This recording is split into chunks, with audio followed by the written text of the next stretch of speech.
All right. Good afternoon, Fantasy Football Friday friends. Thanks for joining us today. Sorry about the little bit of a delay. Technical issues are always kind of a B, but we got around it. We're only a few minutes late in getting to you today for week 7. And I can't believe that we're actually in week 7. What this means, I guess, in fantasy football terms is your season is about halfway done at this point in time. And Sean, I don't know about you, but I've got my two most important leagues that I'm in. I'm 4-2 in one of them. I'm 3-3 in another. So, for a lot of players out there, this is a very pivotal week. Mm-hmm. We've gotten by that kind of first round of waivers, and you're picking up guys that got hurt right away. Your Christian McCaffreys and all that kind of stuff, and now it's almost like, okay, now we're getting into that second wave of Mm-hmm. important waivers. Now we're talking about who's coming back.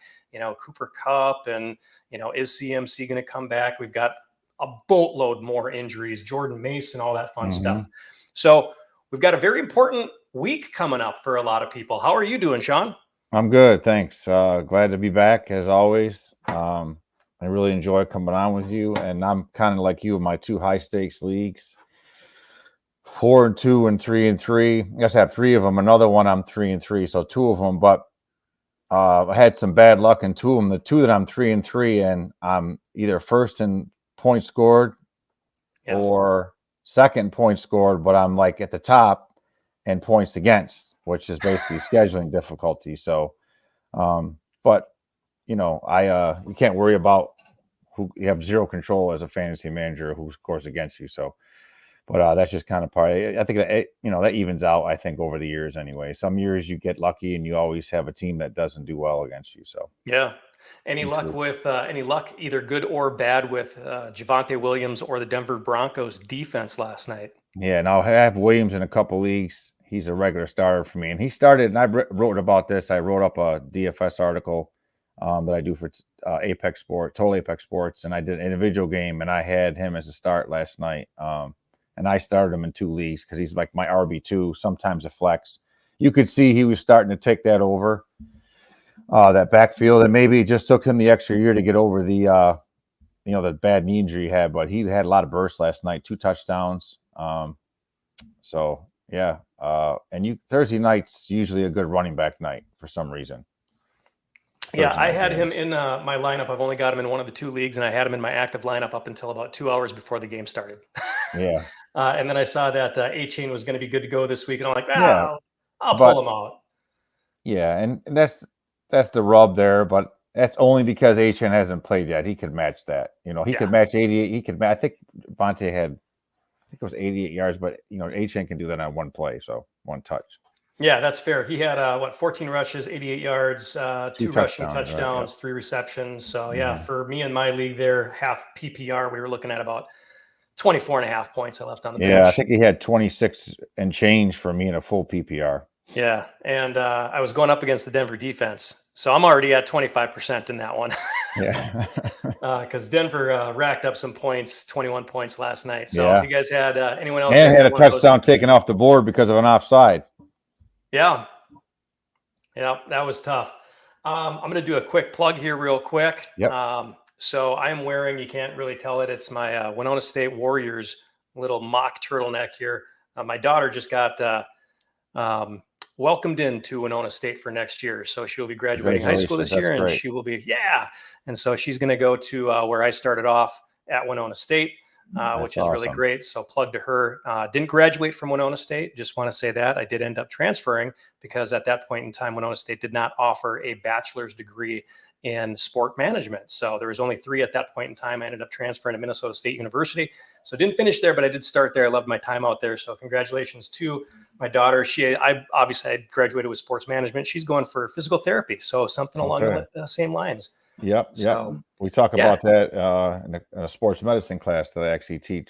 So in my district, sports medicine falls under physical education. So, yep, just talking about a lot of that right now. So that's always an exciting time, stressful time for seniors, but then exciting once they get that letter, So yeah, absolutely. All right, well, let's get into it. I know we've all got things to do in our lives, and people out there want some answers. So let's get into the quarterbacks for this week. Do you want to take this one, or do you want me to start with it?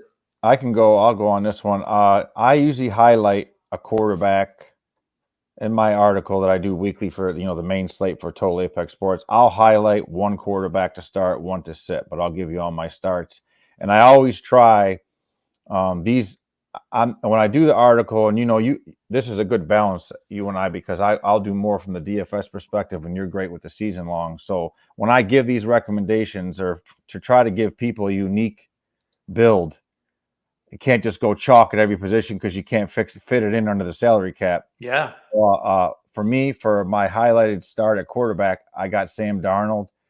I wouldn't say he's chalk because he's going to go under own based on a slate with the big ones, with the Hurts in there, Allen's in there, Jackson's in there, so you can save some money at quarterback and still be okay there.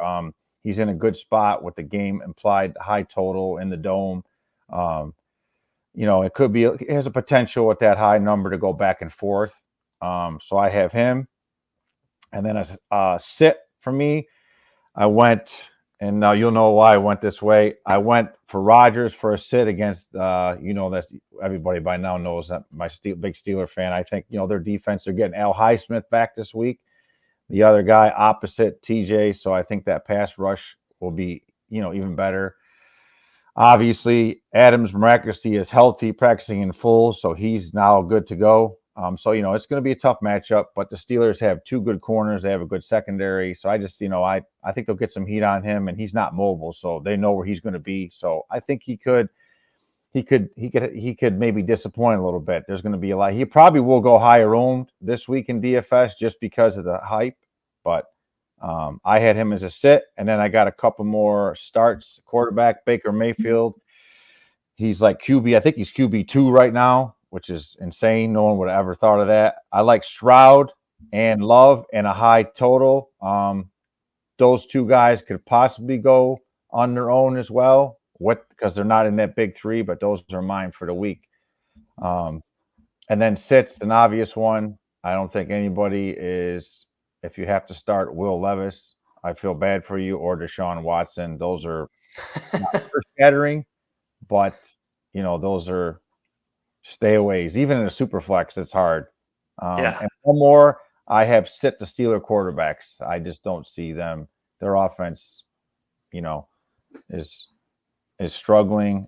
They can't get the ball. We'll see. I mean, it looks like Tomlin won't name a starter. He says it has its internal, but we probably assume that it's going to be Russ if he took first team snaps. That wouldn't make any sense to give him first team snaps all week and then he sits. So.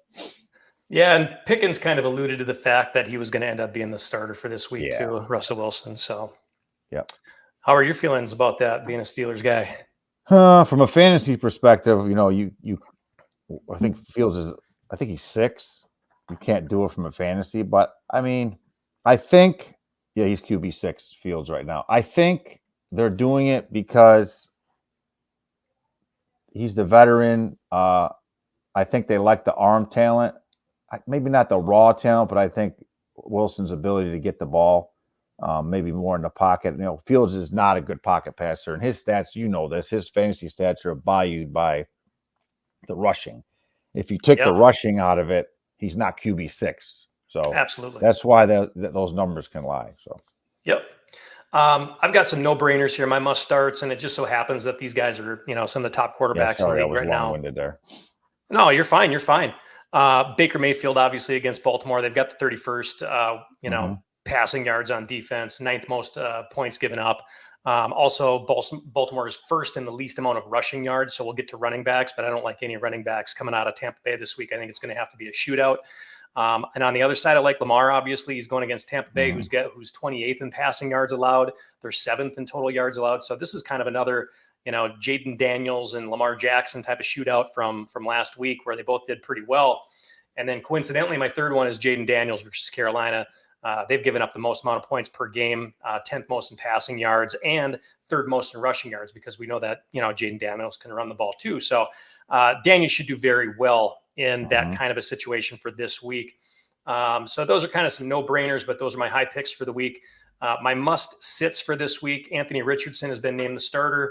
Along with any wide receiver with the Indianapolis Colts, you might as well bury them on your bench. You just don't know how they're going to do. Their whole team is kind of banged up at this point. Even if you did have some of their wide receivers out there, I think Jonathan Taylor is out again this week, Yep, and he's out.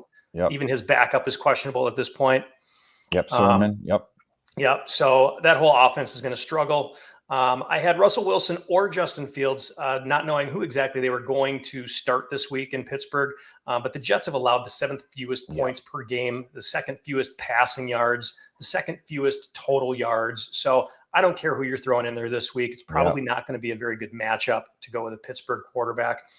And this one might be a little bit of a shock to some people. I wouldn't start Joe Burrow this week.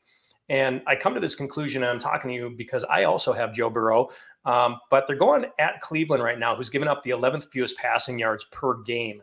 And I don't think that Cincy is going to have to throw that much, which really takes Joe Burrow out of this game. They're going to run. They've got, the two-headed backfield back there with Zach Moss and Chase Brown. So I think passing yards are just going to be limited. Obviously, Cleveland doesn't have Amari Cooper anymore. I think that Cincinnati is just going to run the ball. Maybe Joe gets one passing touchdown, but they're going to control this game pretty, I think, clearly, especially with Deshaun Watson, who you mentioned before, back there, not being able to cultivate anything offensively this year. Yeah, and a couple shows back, you and I talked about how the Bengals give the Ravens fits. The Browns give the Bengals fits historically as well. Yeah. Yep. My sleepers this week, I've got Drake May versus Jacksonville. I like that a lot too. I'm starting him in a league where I have Caleb Williams on bye. And that's a very realistic start because Jacksonville has given up the 2nd most points. They've given up the most passing yards. So how do you not start Drake May? I don't care if he's a rookie or not. He should do very well. Sneaky rushing upside he has too. Exactly. Sam Darnold I like versus Detroit. I think, did you mention Sam Darnold? Yeah, I had Sam. I highlighted Sam in my, because I think he gives you a higher, has some upside to go lesser owned from the DFS perspective. Yeah. Not only that, but Detroit gives up the 6th most passing yards. Plus Minnesota just came off their bye week. So they're well rested, except for Aaron Jones, who's still questionable. And I think that there's a little bit of a panic mode in there because Minnesota earlier this week traded for Cam Akers. I don't know if they're questioning Ty Chandler. That tells you all you need to know about Jones' health too. Yeah. And I was, I even said earlier in the week, it looks like they might even put Aaron Jones on the IR, which a few people were not happy with. It doesn't look like that's going to happen, but I still don't think he ends up playing this week. That's going to be a high scoring game. So they need every weapon possible. So I like Sam Darnold in that one. And then people that have been asking me on X, and feel free to ask me any questions that you want. I'll just throw this out on X or Facebook or wherever. I had some people asking me about Bo Nix, and he was one of my other sleepers. Going up against New Orleans, he put up some admirable points last night, nothing flashy, but as a sleeper, if you've got somebody on a bye week, like Caleb Williams, going up against New Orleans, you knew that the whole offense was going to be kind of a mess. They've given up the 4th most passing yards per game, the 10th most passing or points per game allowed. Plus on offense, all you had to really do was shut down Kamara, and that was about it. So. Yeah, he's another one with the sneaky rushing upside. He did it last night again. Yeah. I think it was 6 points on the ground. Yep. So Bo Nix, I think he's going to come about. I really think that he's got some good talent back there. And I saw something earlier. Oh, where are you going to put Bo Nix next week? You're going to play him at tight end, or you're going to switch him over to running back? He's a legit quarterback. Just give him a little bit more time. And maybe Franklin's give him a few more coming on too. His college roommate. You talked. You had mentioned him in our earlier show this week, and he had a pretty good game last night. His snap share keeps going up, and so do his targets and receptions. Yeah, Troy Franklin is going to be good. Don't sleep on him. Yeah, he's probably out there in a lot of leagues. Yeah, exactly. I got a question here, Brian Davila. I traded Amari, Devonta Smith, and Amon-Ra St. Brown. I now have CD and Amon-Ra as my starters. I traded for Amon-Ra. I now have CD and Amon-Ra as my starters. I mainly did this trade because I didn't want to have to choose from sitting Amari and D Smith week to week. I would say that's pretty fair. Yeah. And now once he gets after next week, he'll have all of them because he's just got Lamb on the bye. Yep. So not bad.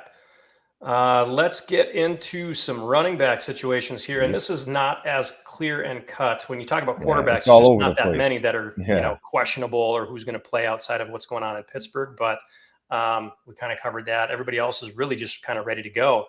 Talking about running backs, my top running backs for this week, I do like, and these are going to be pretty obvious, I think, as well. I've got them broken down into running back 1 and running back 2. So my running back 1, Kyren Williams versus Las Vegas. Las Vegas still gives up the 6th most points allowed, 9th most rushing yards allowed. Plus, there's too many questions, and we already know what happened at wide receiver. And on the other side with the Rams, there's too many questions still at wide receiver on that side. So like I said last week, everything is still going to run through Kyren Williams, continue to play him as a very high level number 1. I think Bijan Robinson versus Seattle, who gives up the 6th most rushing yards per game and the 8th most points. That defense has shown some cracks in there. And whether you've got Bijan or even Tyler Algier, if you're looking for maybe a flex option in there in deeper leagues, this is a 1-2 punch where they both scored high double digits. I think Bijan Robinson, without looking at it, was low 20s, and Tyler. Yeah, they finally decided to give him the ball last week. Yeah, right. It was about time. I can't believe it. And then I've got Kenneth Walker on the other side versus Atlanta, 8th most rushing yards allowed for Atlanta, and I think this game stays close no matter what. So I don't think this is going to be a blowout game. Neither team pulls away, so both sides of the ball on those running backs are going to be heavily involved. And it's also got the highest over-under for the week at 51 last time that I checked. So those are my RB1s. RB2, I'm looking at Brian Robinson Jr., who's I might have to check on. I think he's still questionable. He's just so you know, so our audience knows, it looks like he's on track to play. So you should be good on that one too. Yep. Versus Carolina, 30th versus the run. They give up the most points per game. Brian Robinson Jr., or if you don't have him, go back to Eckler if you've got him. I think that they're going to end up running a lot. Second running back, number 2, J.K. Dobbins at Arizona. They give up the 29th most versus the run, 5th most points per game. So I like J.K. in that one, predominantly running team. And then Chase Brown, who I mentioned before, I like him over Zach Moss. I think that they're going to slowly start to move this transition from Zach Moss to Chase Brown. I like him in Cleveland because, like I said before, I think the Browns are terrible and they have no offense, and Cincinnati's going to run the ball more. And after Zach Moss's fumble last week, I think that kind of gives Chase Brown the driver's seat there. Yep. As far as sitting, I don't like any Tampa Bay running backs this week, so keep Bucky Irving on your bench. Baltimore's number 1 against the run, and Rachaad White might cut into some time, might not cut into some time. Sean Tucker, he could cut into some time too. So it's a real questionable situation at best at running back anyway, and they're going against the best running defense in the NFL. Aaron Jones, who we mentioned before, is questionable, probably won't play, nor would I go with Ty Chandler at this point versus Detroit, who's 3rd against the rush, and they've given up the 8th fewest points per game. So I'd stay clear from that whole running situation. We kind of covered that. Don't know who's going to be playing there. And then, unfortunately, Najee Harris, Pittsburgh versus the Jets, who's given up the 7th fewest points per game, 2nd fewest yards per game. Plus, we don't really know how Russell Wilson is going to fare for the Steelers this week. So I just don't trust it. I would stay away from it. Obviously, Najee is a number 1. He had a good week last week. So much unknown with that offense right now because you got a new signal caller. So, I mean, with all the stats we have on them are all with Fields. So, yeah, I mean, if you have to start him, Harris, and not to interrupt you, if you have to start Harris, you can as a volume play. You know he's going to get the touches. So, you might have to start him as your RB2, but I don't think buys. I think we only have 2 this week, though. Yeah, I think it's just Dallas and it's not too bad. Chicago. So you're really only missing not bad, DeAndre Swift. Yeah. Maybe Dowdle if you're playing him, if you're starting him. Yeah. But as a flex option, even might want to look somewhere else for some running back options. Yep. We can go to wide receivers. I'm laughing because everybody I have, you already have. So I'm just kidding. The only person I have all the same I had is my highlighted start. I had Chase Brown. Just to add to what you said, in his last 3 games, he's averaging 15 touches, 16.83 fantasy points. That's in a PPR, and 4 touchdowns. And my highlighted sit, who you already said, was Ty Chandler, because the Lions are a pass funnel. You just can't run on them. You have to throw to make hay against them. So that's why I didn't like Chandler. The only one, and I'll keep us moving here since you already highlighted, the only start that I recommended with my article this week, and I did the individual game on this, he's in a real good spot, is Tony Pollard. He's in a real good spot against the Bills defense that's not very good against the run. We know Levis is awful. So if they're going to make any hay, they're going to have to get him the ball. Spears has already been declared out. He's game script proof because he's going to be in there for the passing. Julius Chestnut might get in there a little bit. But he's going to be the thing about him is he's game script proof. If they're behind, he'll get the dump offs. If they can get a lead, he's going to get the carry. And it's a good matchup from the Bills as far as their run defense. I got to pull it up here, but they're not great against the run, the Bills. Bottom half of the league. So that's who I had. And then Brian Robinson, you hit on that already. I had him as well. He's in a great spot. And J.K. Dobbins is in a total smash spot against Arizona. Yeah, and I don't think you mentioned it, but Tony Pollard is the only guy. Or just to clarify, That's Spears it. is out. Yeah. So there is no 1-2 punch there. Everything is going to go through Pollard. And I'll be honest with you, I didn't mention Josh Allen as far as a quarterback that you have to start this week. There's something about that matchup I don't like. It's a bad matchup from a statistics standpoint. I wrote that Bills Titans game up for DFS. You're obviously starting Allen, but it could not be and they want to run the ball too. This team is not. They want to limit Allen getting the turnovers, and they've actually done that. This team doesn't chucking it as much as they, so that's why his fantasy, where you drafted him, you're not getting the return, but that's another story. But they want to run the ball, and you're obviously, like I said, you got to start him. If you drafted him, he could be the only quarterback you have. But right, Cook is on track to play, so they want to run the ball. Davis can run; he showed that, so they could be a run heavy, script, and Allen will get his a little bit here and there. But I want to go back to a point though, because this isn't the rag on Will Levis show, but I was doing some research. There's enough other programs that do that. Yeah, most of them are from Tennessee. Research on the thing, and we were talking just to back up the Tony Pollard point. So, targeted passers, the highest rated targeted receivers for the quarterback. So this is the quarterback throws this receiver. Shakur is 1, Jaden Reed is 3, Chris Godwin is 3. Reed is 2. I'm sorry. The dead last is 88, Calvin Ridley. So when Levis targets Ridley, and you probably saw the blow up last week, his passer rating is 34.3, and Will Levis's passer rating when targeting Ridley is worse than if he just threw the ball into the dirt on every play. Yep, at least and that's pretty much what he did last week. So I mean, if you sense a little aggravation, yes, because I have a lot of Ridley shares, and I can't believe I watched the video of all the targets he had. And literally, I think everyone was in the dirt except for a couple. Now, he didn't help himself. He dropped a couple, but bad. Yeah, I would say if Pollard's the guy, to your point. Yeah, if Tennessee was in any position to even be close in that division at all, which they are absolutely not, at what point do they even bring back Tannehill just to say, can you please do something with these guys? I mean, I would go with Rudolph. I mean, Mason Rudolph, he got the Steelers to the playoffs last year. I mean, if you're trying to win, they already would have to make the switch. Yeah. And, going back to that Buffalo, Ray Davis is questionable even as of today. Yes, I saw that. Yep. So, and I read before we came on, though, that Cooks is expected to play. So okay. that's but they both play, it's even better for the Bills, obviously. Yeah. We've got a couple of questions before we get into the wide receivers. Full PPR start 1, Michael Pittman, Jerry Jeudy, Juju Smith, or Slayton. I'll take Juju out. He's not my favorite right now just because he's questionable to play. I do believe that Kansas City-San Francisco game is going to be a very high-scoring game. I just don't like Juju in that kind of a situation, more of an Xavier Worthy, or they might just dump it off to Kelsey all the time. Jeudy, I don't like him at all. I don't like any wide receivers in Cleveland because their quarterback is complete trash.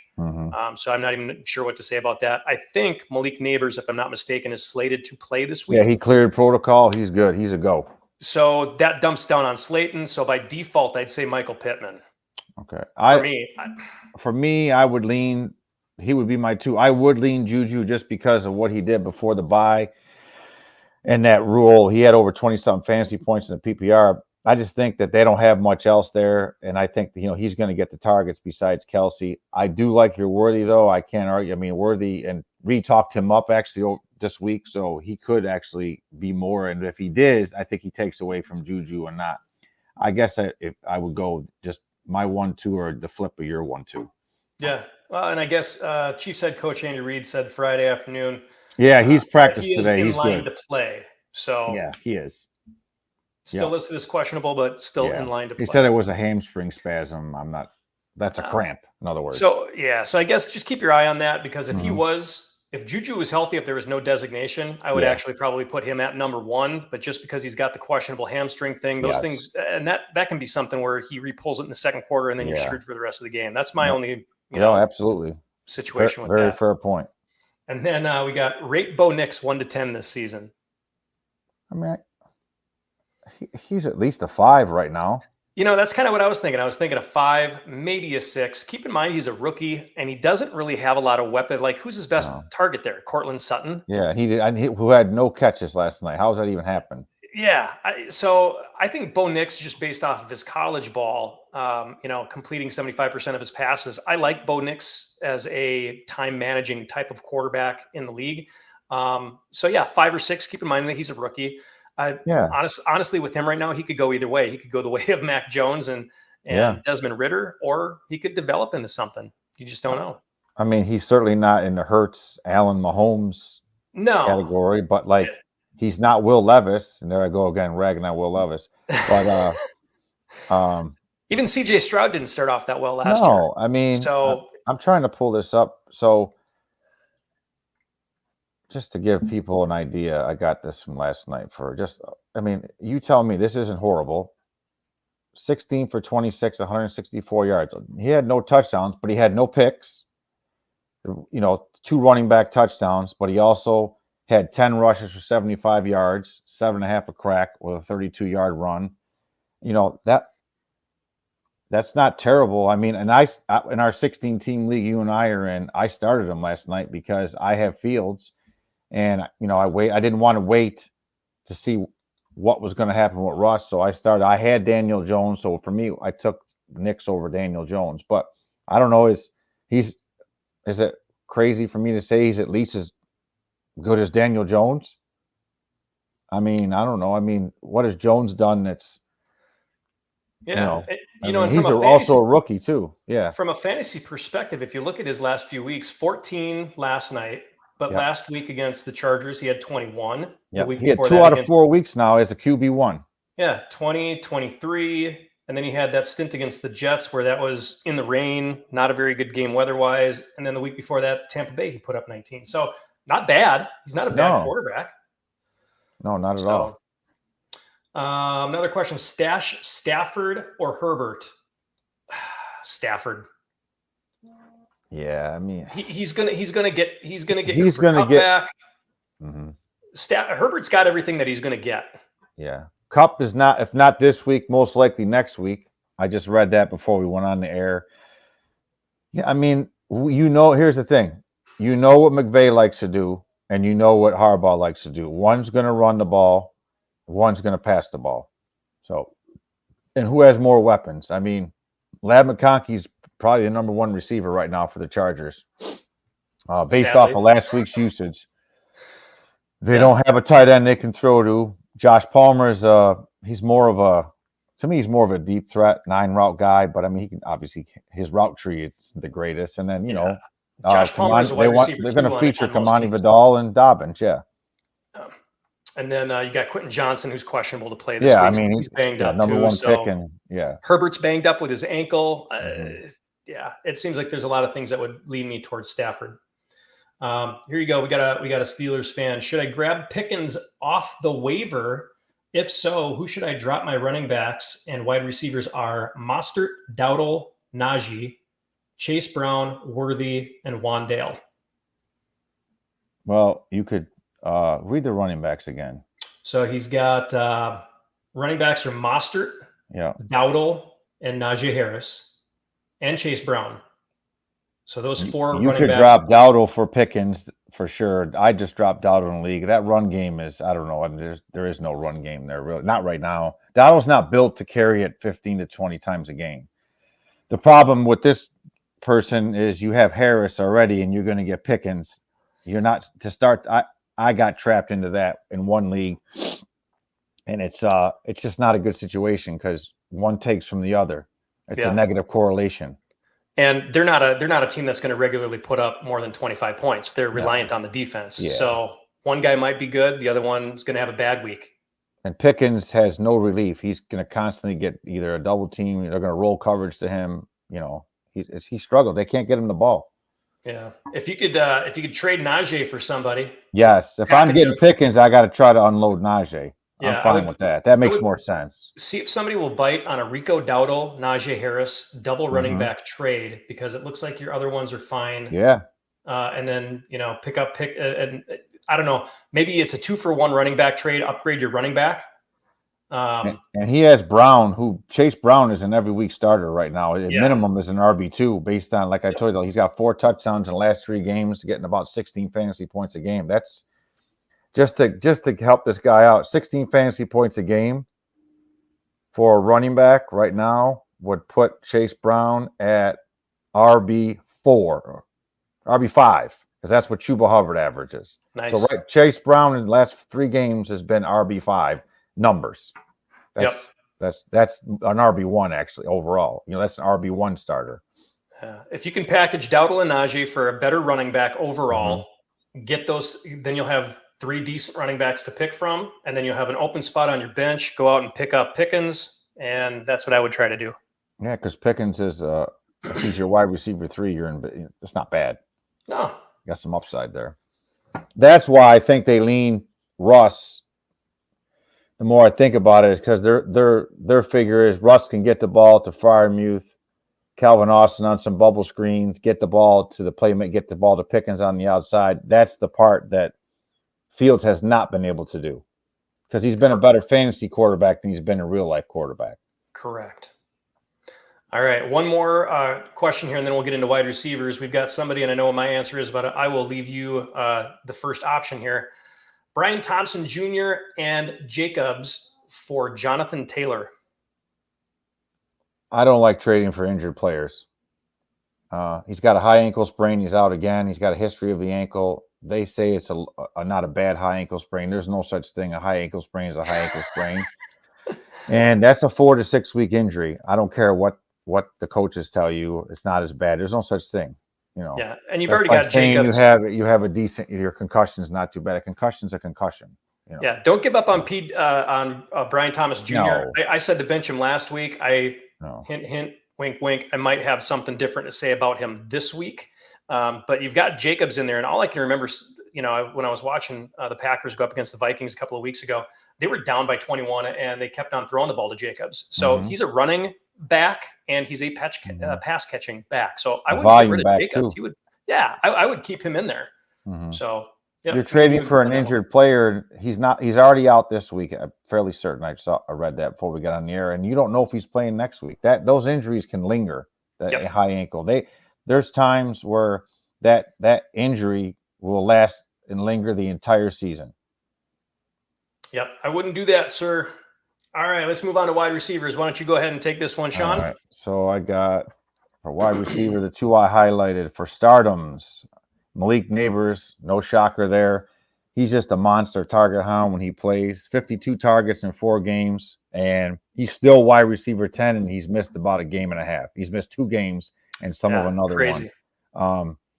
And my other thought from the DFS perspective, you got Jefferson and Chase on this slate. Maybe goes a little bit under the radar, but you know, I wish I had more shares of him in season long. My highlighted sit was Pickens. We've already talked about that. Jets second-ranked pass defense. Pickens is probably going to get sauced. I mean, if I'm the Jets, I would have him follow everywhere and force Russ to throw to who they're going to throw to after that. So just too many negatives to recommend Pickens. And then my additional starts for wide receivers, like Christian Watson, if he plays. Wicks is banged up with the shoulder. That passing offense is dynamic. I think it could go back and forth against Stroud, and Houston could be one of the higher scoring games of the week. We talked about Juju. I like Juju in that role. Getting especially in the PPR, but this is more of a PPR or half PPR recommendation. And then a couple more sits for me. Michael Pittman, you already talked about that. And Ridley. I gave you the stats on when Levis targets Ridley, his quarterback rating is, basically 0. Yeah. So those are my start and sits for the wide receivers to highlight this week. Perfect. And there were a couple in there that we had that I'll touch on as well that we had an agreement on. First one that I'm going to say is a must start is we just talked about him, Brian Thomas Jr. versus New England. New England's 24th against the pass. They gave up the 12th most points per game, 8th most total yards per game. So Brian Thomas Jr. is going to bounce back. He had a bad week last week. He's going to bounce back this week. This is generally what happens. And he's an enormous talent. Oh, for sure. Yeah. Don't discredit him at all. He's still the guy. He might be the only guy in Jacksonville. Yep. I like Mike Evans this week versus Baltimore as well. Again, Baltimore's given up the second most passing yards and they're 9th in most points allowed. Chris Godwin had the big week last week. This week, I think it's Mike Evans. They typically go back and forth. It's almost like a little algorithm that they've got. And then you mentioned Houston before. I like Stephon Diggs versus Green Bay this week. 25th versus the pass. Houston's going to have to pass the ball to stay with Green Bay in this game. Houston also has question marks in their running game. So keep your eye on that one.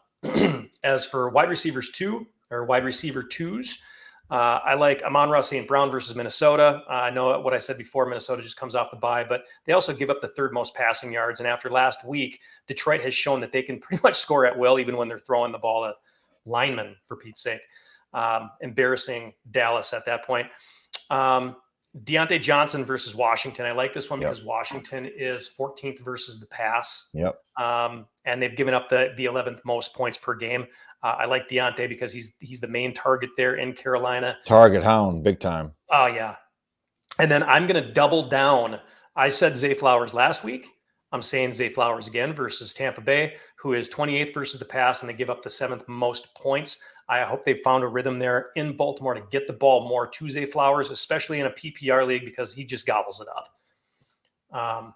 As far as my sits for wide receivers, I too had George Pickens versus the New York Jets, giving up the 2nd fewest passing yards, 7th fewest points, plus the quarterback questions that they've got. How is Russell Wilson going to perform? So I'd keep him on your bench for at least a week at this point. I also had Alec Pierce / Michael Pittman Jr. versus Miami. Miami gives up the 3rd fewest passing yards per game. Plus they're going back. Indy is going back to Anthony Richardson. So you can stash all your Indianapolis wide receivers. And then I also had on here any New Orleans wide receiver versus Denver last night. 5th fewest passing yards given up per game, and then the 4th fewest total yards per game and the fewest points. So that Denver defense is no joke. They made themselves very well known after last night's game. My sleepers, and I've got some interesting ones here. I like Tyreek Hill this week. I feel like he's been forgotten, and I can call him a sleeper because he's down there now, right? He hasn't played a whole lot. They've had quarterback issues, but versus Indianapolis, who's 26th versus the pass, and they give up the 3rd most total yards per game. I like Tyreek to break out here. Hopefully they're going to do something different, maybe get him on some shorter passing routes that are more attainable for Tyler Huntley. But I like Tyreek. I think he's going to break out this week. I also like Demario Douglas in New England versus Jacksonville. They give up the most passing yards per game and the 2nd most points per game. They have May in there now. I think that's going to be a great change, and I think he gets it done there for New England. And then I also have, as a super sleeper, I've got Ladd McConkey versus Arizona. Yeah. He's the wide receiver 1, as I was telling you about. He operated last week as a wideout 1 for the Chargers. He got the target share, the route percentage, so that's a good one. Yep. You've got Quentin Johnson, who's questionable still, and then they're going up against Arizona, who's 22nd against the pass, but they also give up the 6th most total yards per game and the 5th most total points per game. There's something wrong with that Cardinals team. They showed a lot of gumption, maybe, I guess, in the beginning of the year, but now they're just starting to slack a little bit. Don't really care for it too much. But those are my wide receiver choices for this upcoming week. And to further back you up with your Brian Thomas point, he's wide receiver 13. So he's right on the cusp of being a wide receiver 1. He's 5th in the league with 10.6 yards per target. So they throw down the field for him. And it's 17 yards per reception. So that's impressive. He's going off, and I'm not sure a lot of people know that. Yeah. Yep. I like Brian Thompson coming out of the draft too. Mhm. I thought Cincinnati was going to pluck him up, being an LSU guy, and pairing him up with the other LSU family that they have there. But no, they That took a was pretty pass on good him. there with Neighbors, Brian Thomas, and Daniels. That wasn't too bad of a team. That's a very good team. We got a question here from Wade. Should I play Cup or Dobbins for a flex? Dobbins, that's easy for me. That's a smash spot for Dobbins, and Cup's 50-50 to play. Yeah, Dobbins has a great matchup. Worried how much Cup will get played if healthy, and that's exactly right. I would go with your stomach on that one. Yeah. Dobbins is going to be the guy. He's going to get most of the looks there. I haven't checked, but I'm guessing that Gus is still not playing. Yeah, So he's on. Yep, Gus is on IR. And last week, I just did the write up on that game as well, the Chargers game for this week, and he got bell cow usage last week. Dobbins, he got just about all the carries, and he even had a couple catches and targets. So. And look what Arizona's defense has done over the last couple of weeks. They have gotten blown away, like not even close in games that we thought were going to be more shootout type of games. They're letting their opponents just walk away with this stuff. So Dobbins it's a perfect marriage right there. You got a bad run defense against a team that likes to run the ball. So yeah, yep. So that's mine. All right, my friend. Let's move on to tight ends. What do you got there, sir? All right, I got our usual. I only had a couple in here. I highlighted just a couple for DFS. Brock Bowers, and I know, yes, people, but I don't like to mess around with tight end in DFS. There's no Adams now. Jacoby Myers is out, so he's your wide receiver one, even though he's a tight end. So that's just a huge get. Trey Tucker will get some. He's more of a deep play threat, but I like Bowers. Schultz is another one that's getting a lot of targets. I picked up in a bunch of spots where I was kind of tight end needy, but that was another one I liked him. He's getting a nice target share there. Collins is still out. Diggs is going to get his. Dow's going to get his. So they're going to draw coverage. And I'm thinking it opens up if they go cover two. That's going to open up the middle of the field, and there's Schultz. Those are my two highlights for that. Sits, the usual sits. Nothing surprising here. I want no part of Pat Freiermuth for the Steelers. He's tight end 8. That just shows you how bad the tight end position is. He has 22 catches, and he's a good talent. He can catch. He has 22 catches in 6 games, and that's good for tight end 8. I'm not a fan based on the matchup. Some people are going to go to I'm going to say his name wrong. Calcaterra, baby. Grant Calcaterra. If the one thing the Giants can cover, it's the tight end. They're top half of the league in points allowed to the position. So I wrote that. I actually did a single game write-up on the Eagles and Giants game, and Calcaterra was a sit for me because that's one spot the Giants can cover the tight end. Yeah, I think you and I, we've got a lot of the same stuff. Must starts. My number one is Brock Bauer. If it ain't broke, don't fix it.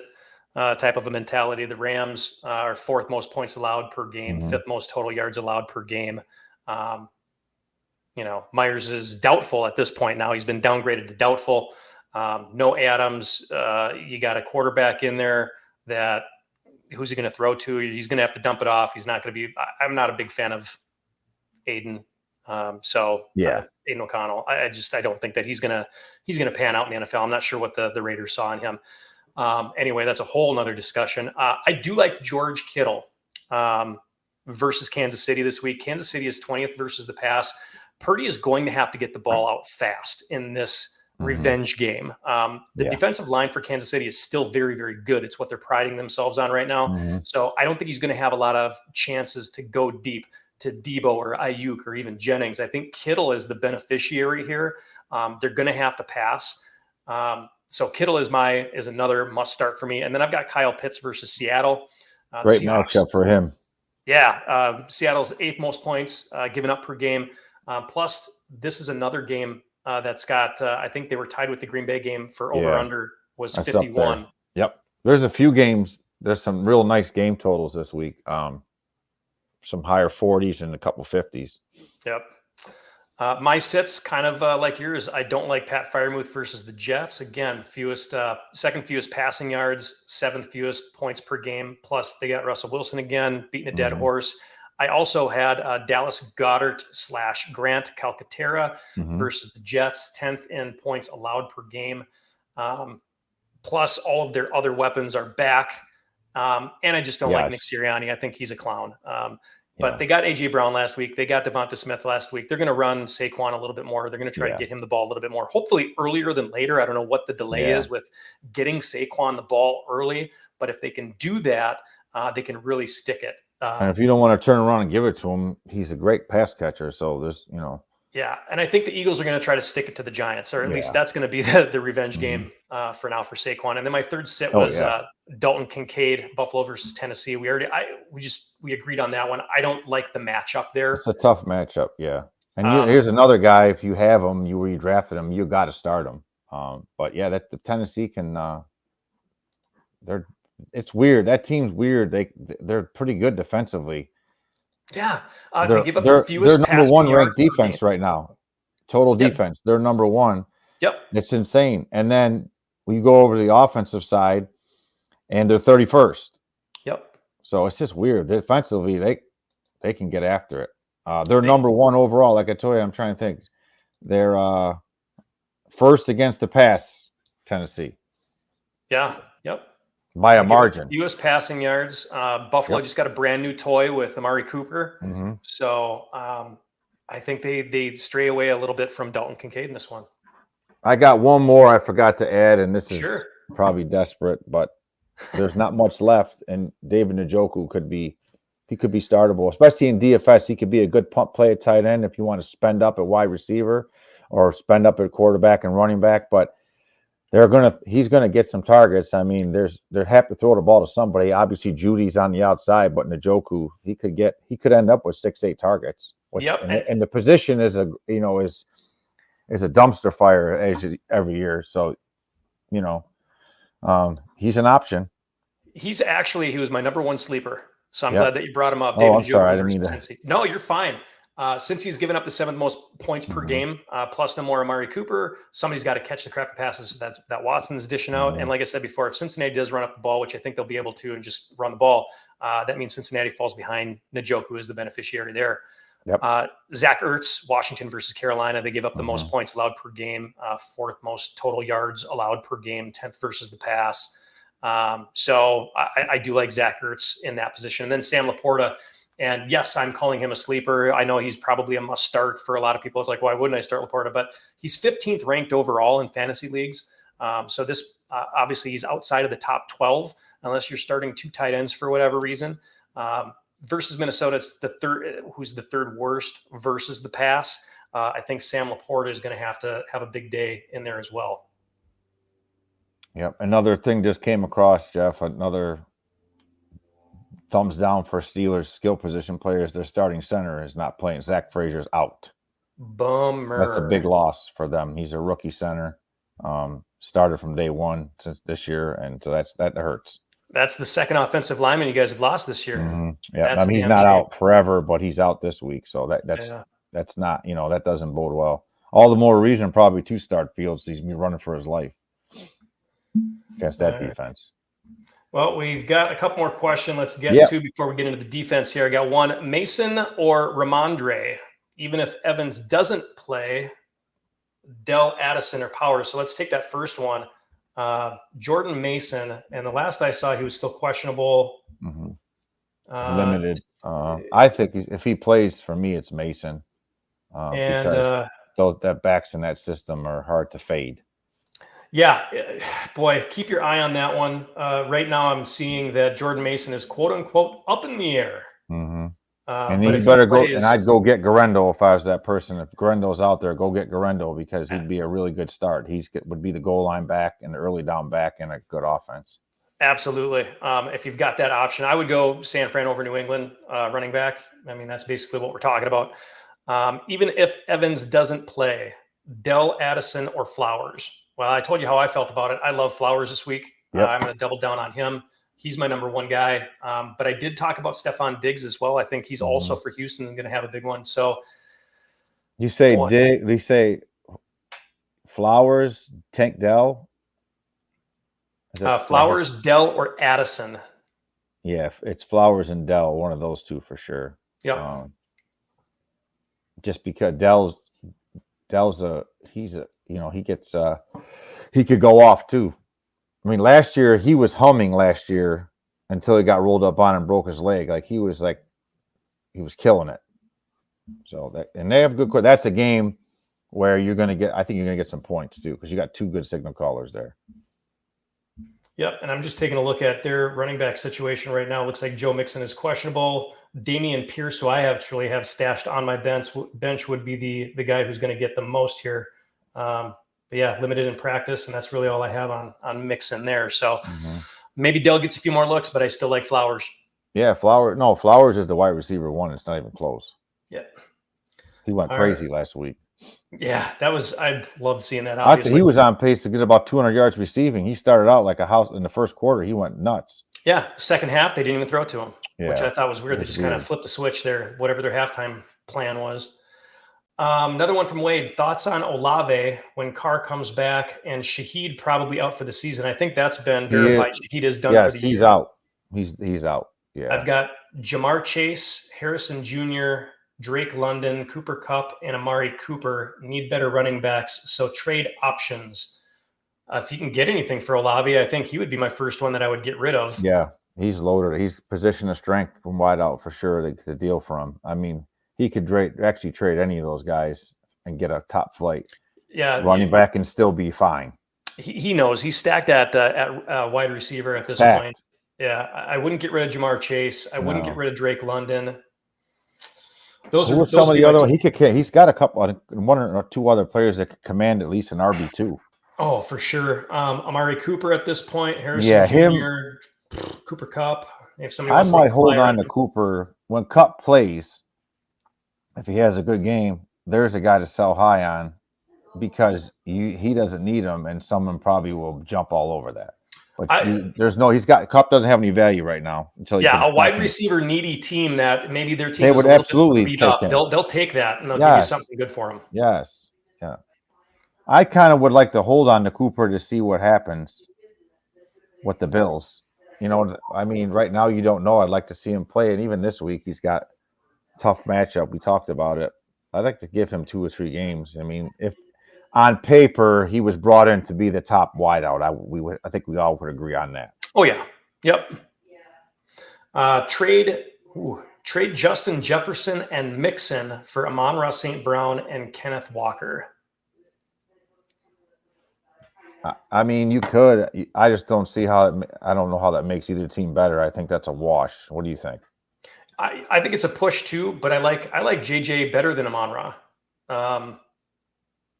Yeah. Especially with the running back situation in Minnesota right now, I think they're going to become a little bit more pass heavy, whereas that's not going to be the situation in Detroit ever. They have a lot more options. Yeah, they've got Montgomery, they've got Gibbs, so they're never going to be pass dependent. Laporta, they've got Jameson Williams. The Vikings don't have all those options, so JJ is the guy. I get that Mixon is kind of questionable at this point, but he's also part of a very high scoring offense. So I would stick with JJ and Mixon over Amon-Ra and Kenneth Walker. And I think we could agree the tiebreaker, the best player in that scenario is JJ. Yes. So I want JJ. Yep. I would agree with that one. Let me see here. Drop Vikings D for Dalton Schultz. Vikings D is just being stashed right now, and Ingram is my starting tight end. If you want backup, I mean, I guess if you wanted a backup tight, typically what I tell people, unless forced to with roster limit restrictions in a 1 quarterback, 1 tight end league, I keep 1 running back and 1 tight end. So, and then 1 defense and 1 kicker, obviously. But you don't need to really stash the Vikings defense. You can use them this week. They are number 1 in fantasy, but I mean, maybe scared from the matchup. But, and you want tight end depth with Schultz, but I think this person, they say they already had a tight end. They've got Evan Ingram, who gets, it doesn't matter what. If you're worried about his hamstring, I guess so. But I mean, I'm not starting Schultz over Ingram. No, I'm not. And if you can, go get Brenton Strange. If you're Yeah. worried about Ingram, Yeah. I'm sure he's available in your league. I would grab him. Yeah. I have Dalton Schultz. I think I've started him maybe once or twice, Yeah. and it's really only it's been between him and Kraft, and it's like, oh my gosh, my tight ends kind of stink.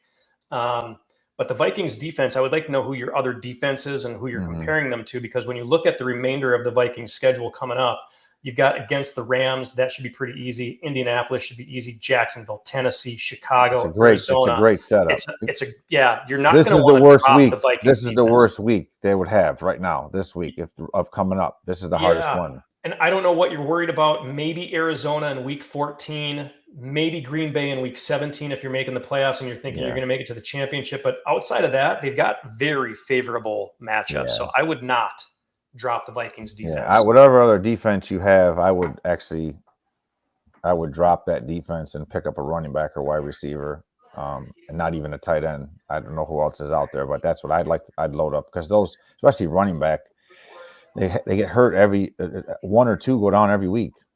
Yeah.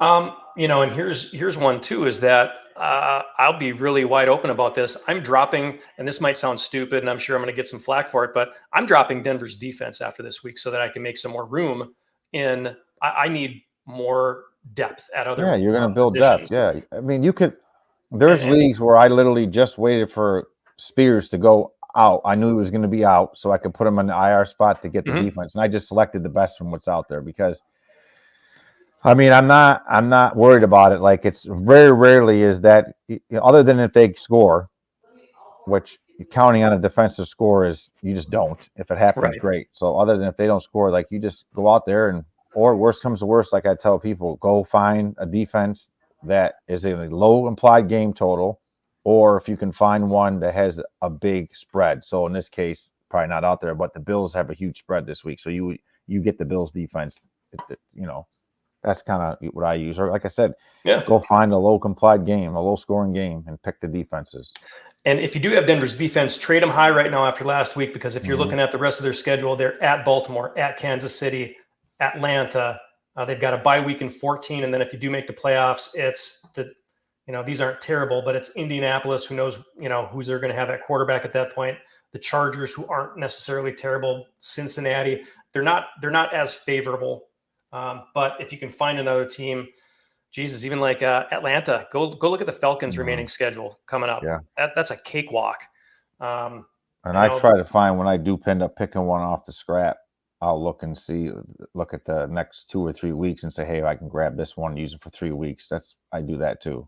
Yeah. And sometimes it's week to week, but sometimes, like, you can grab a team and say, all right, they're good this week, and then I can use them again next week.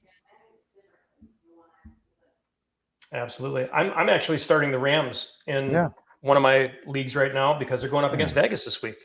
Yeah, exactly. Their defense stinks. They're like number 28 or number 29, but based on they're going against Las Vegas. All about matchups. Yep. Yeah. Case in point right there. All right. I'm in a 2-quarterback super flex league. I have Purdy, May, Stafford, Fields. I have good running back depth, but Evans might not play. So I traded Fields, Wilson, and Mostert for Chase Brown and Flowers. Was that a good trade? Hell yeah. Yes. Yeah. Hell yeah, that was a good trade. You robbed that dude. You robbed him blind. Did he have a mask on when he made that trade? No kidding. Yep. Those are the well kind of done. trades you got to look for, man. Well done. Yep. Should I trade Marvin Harrison Jr. for either Jaden Reed or Mike Evans? Shit, if you can get Mike Evans, I'd go for him. Yeah, or Reed. I mean, Reed is that list I had given you about most targeted, best quarterback rating, targeting receiver. Reed was 1. Yeah. No, Reed was 2. Clear Secure was 1. He's got the Deebo Samuel role. That's why I like Reed a lot. Yeah. And MHJ has the concussion. That could happen again. So, yeah, I'd go for that route. I'm starting the Rams kicker for the same reasons. Yep, as what I mentioned in my defense. Yeah. Rams kicker should do just well. Those are the things that you have to watch. And we've said this before. If you're new to fantasy football, I'm sorry if you drafted a defense or a kicker within the top 10. It was foolish. I never draft a kicker. No. I actually wait until the end, and I got great kickers. I don't draft a kicker unless they force me to. In FFPC, they force you to draft a starting lineup. I never draft a kicker. I have Austin Seibert everywhere, and he was Yeah. He certainly wasn't a top 12 kicker Yep. from anybody. That's awesome. I do too. Yeah, because who would have thought to pick up the Washington's kicker? Yeah. And he was just sitting out there. I was like, all right, cool. I've had Dicker for a while. I had Yeah. I had Blake Grupe for a while when they were I had going off Groupie. early. Yep. So If Tyler Bass should be better. He's on a great offense, but he's not. He was good. The first year he came on, I had him all over the place, and then he struggled last year a little bit, and then he's struggling this year. Like on that offense, that's should be a set it and forget it kicker, but yeah. I'll pick a fifth running back before I pick a kicker. Exactly, yeah. I don't draft. I told you, I don't draft a kicker unless they force me to on the settings. All right. Let's get in. Since we're talking about defenses, let's get into defenses here real quick. My must-start defenses. I had Denver last night. I've got Buffalo's defense against Tennessee. We kind of covered why there. And then I've got the Jets defense against Pittsburgh. It's all relative to what we've talked about earlier in the show. My sitting defenses, I'm going to say, and these are all defenses that are currently ranked in the top 12.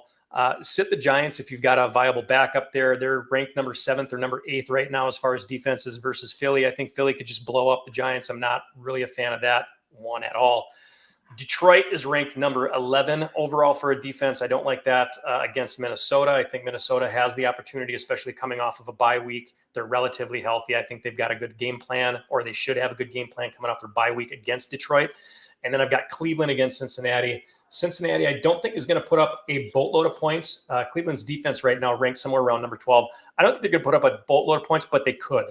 And that's the problem, is that if they're just going to run the ball, I'd go in with a running mentality and try to run out the clock, make Cleveland's defense try to come within 2 scores of you. But after that, I'm just running out the clock to get out of there with a win, especially against a division rival. And then I also had Tampa Bay's defense. They're ranked number 13th against Baltimore. I don't like that. My sleepers for this week, I like San Francisco for a sleeper, and I get that they're ranked probably 6th or 7th right now versus Kansas City. Kansas City is not a scary offense anymore. If you can stop the run and Kareem Hunt, great. You're going to force Mahomes to do some stuff. He might get you every once in a while, but it's not going to be a high-scoring game. Kansas City has not put up big points this year. So I like San Fran as a sleeper. I like Indy as a sleeper against Miami just because they've struggled. And I like the Rams, like I mentioned before. They are currently 29th, as I see on my sheet here, 29th versus the Las Vegas Raiders. As sleeper. Yep. I'll go. I got 3 for you. The third one, the first one, I'll do the first one because you'll probably guess this. Buffalo against the Will Levis-led offense. Oh, yeah. That's not a hard one. And then I have the Chargers in a lot of places because they actually have a really good schedule. You just talked about that schedule. I like them. I mean, Arizona is 2-4. It has a game total at 44. LA is actually favoring the game. Murray, I'm drawing a blank. Murray's stats are valued by 2 big games. One was the first game against Buffalo. He actually, in all his other starts, and 4 of the other 6 starts, he's had QB 15 or worse numbers. So that he doesn't scare me. I like them. And then, I had one more for you here. You said it. The Commanders at home. Normally, I wouldn't suggest a team like that, but with the larger spread, I think they can play with a lead. They have one of the bigger spreads, so they could pin their ears back and kind of make the Panthers one-dimensional. So they might be one that's lesser owned, or he's probably out there on your waiver wire, and they would be could be a one-and-done streamer. Yeah, you know what? You mentioned the Chargers, and I've got the Chargers in our Fantasy Turf Wars League.